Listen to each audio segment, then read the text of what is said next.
Assalamualaikum warahmatullahi wabarakatuh. Perkenalkan, nama saya Zulfikra, NIM 2203320038. Baik, saya akan menjawab dari pertanyaan-pertanyaan berikut, yaitu yang pertama, jelaskan yang Anda pahami tentang Islam sebagai way of life dan jelaskan perbedaannya dengan agama yang lain. Islam sebagai the way of life merupakan ajaran yang memberikan petunjuk, arah, dan aturan-aturan syariat pada semua aspek kehidupan manusia guna memperoleh kebahagiaan di dunia dan akhirat. Perbedaan dengan agama lain yaitu memiliki perbedaan akan keimanan, memiliki perbedaan dari jenis Tuhan, memiliki perbedaan kitab, memiliki perbedaan tata cara beribadah, memiliki perbedaan pada perayaan agama. Kemudian yang kedua, dalam ajaran Islam ada 4 sumber hukum yang disepakati oleh para ulama Al-Quran, sunnah atau hadis, ijma, qiyas. Jelaskan 4 sumber hukum tersebut beserta dengan kedudukan dan contohnya masing-masing, yaitu Al-Quran. Al-Quran adalah kalam Allah yang diturunkan kepada Nabi Muhammad SAW. Contohnya sholat dan zakat. Yang kedua, hadis adalah segala sesuatu yang disandarkan kepada Nabi SAW dari perkataan, perbuatan, takrir atau keputusan, atau sifat. Contohnya tentang wudhu sebagai syarat sah sholat. Kemudian yang ketiga, ijma adalah memutuskan dan menyepakati sesuatu. Contohnya diperbolehkannya vaksinasi dan imunisasi. Kemudian yang keempat, qiyas merupakan perluasan dari hukum yang ada. Contohnya narkotika yang pada zaman Nabi Muhammad tidak ada dengan khamr atau minuman memabukkan. Kemudian soal yang ketiga, jelaskan secara singkat dan jelaskan asal-usul dan proses penciptaan manusia mulai dari Nabi alaihissalam.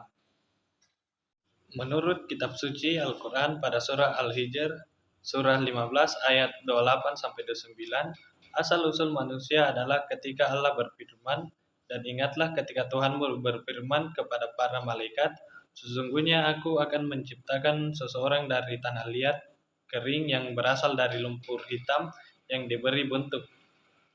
Maka apabila aku telah menyempurnakan kejadiannya dan telah meniupkan ke dalamnya ruh ciptaanku, maka tunduklah kamu kepadanya dengan bersujud.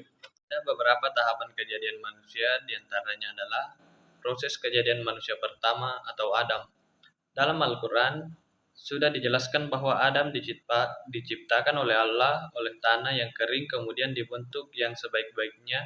Setelah sempurna, maka Allah mentiupkan ruh kepadanya, maka dia menjadi hidup. Proses kejadian manusia kedua atau Siti Hawa, pada dasarnya segala sesuatu yang diciptakan oleh Allah di dunia ini selalu dengan keadaan berpasang-pasangan. Kemudian pula halnya dengan manusia. Allah berkehendak menciptakan lawan jenis untuk dijadikan teman hidup atau biasa disebut dengan istri. Proses kejadian manusia ketiga, keturunan Adam dan Hawa. Kejadian manusia ketiga adalah kejadian semua keturunan Adam dan Hawa kecuali Nabi Isa alaihissalam. Dalam proses ini dapat dilihat menurut Al-Quran dan hadis dan dapat juga ditinjau secara medis. Dari penyajian di atas dapat disimpulkan bahwa asal-usul manusia menurut Al-Quran adalah manusia itu berasal dari surat tanah yang berasal dari lumpur hitam dan setelah itu dibentuk, dan dalam penciptaannya terdapat 3 proses bagaimana manusia di muka bumi ini dan semua itu sudah dijelaskan dalam Al-Quran. Kemudian pertanyaan nomor 4, dalam Al-Quran ada 5 konsep manusia, sebutkan dan jelaskan. Yaitu yang pertama, kata insan tersebar ditemukan 65 kali dalam Al-Quran. Kedua, lafaz al-bashar disebut dalam Al-Quran sebanyak 35 kali. Kemudian lafaz al-nas yang mengacu pada manusia sebagai makhluk sosial Inilah manusia yang paling banyak disebut Al-Quran sebanyak 240 kali. Kemudian, lafaz Bani Adam disebut dalam Al-Quran sebanyak 7 kali. Kemudian pertanyaan nomor 5. Dalam Quran Surah Al-Mu'min dijelaskan beberapa karakteristik dari orang beriman yang meraih keberuntungan. Sebutkan dan jelaskan serta apa upaya yang sudah kalian lakukan untuk meraih predikat tersebut. Yaitu, 1. Adalah mereka yang khusyuk di dalam sholat. Kemudian yang kedua, menahan diri dari obrolan yang tidak berguna. Yang ketiga, menunaikan zakat. Yang keempat, menghindari zina. Yang kelima, mukmin yang amanah dan menjaga hak. Yang keenam, sedangkan ciri-ciri mukmin yang berbahagia adalah mereka yang mampu menjaga sholatnya dengan baik. Kemudian pertanyaan nomor 6. Jelaskan hakikat iman dan apa pengaruhnya dalam kehidupan kalian. Sertakan contoh tindakan kalian yang didasari keimanan penuh kepada Allah. Yaitu iman kepada Allah artinya yakin bahwa Allah itu ada, selalu mendengar, selalu melihat, mengetahui apa yang ada dalam dada, tak ada satupun yang luput dari pengetahuannya, tak layal. Iman yang benar kepada Allah membuahkan kesadaran akan marakabatullah atau senantiasa merasa diawasi oleh Allah. Iman kepada perlindungan dan pertolongan Allah, maka tidak perlu cemas, takut, pesimis, dan stres. Kalau ada kejadian menimpa orang yang beriman yang tidak sesuai dengan kehendak dan keinginannya. Kemudian pertanyaan nomor 7.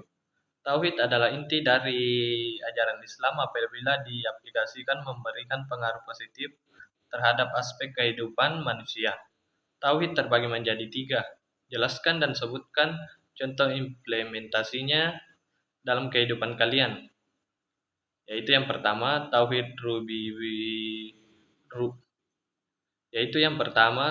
rububiyah. Tauhid rububiyah adalah meyakini bahwa Allah adalah satu-satunya pencipta, pemilik, dan pengendali alam raya. Yang kedua, tauhid uluhiyah.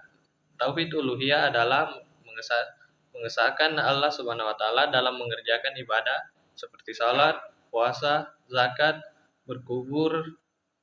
berkurban, serta berserah diri dan berhadap padanya.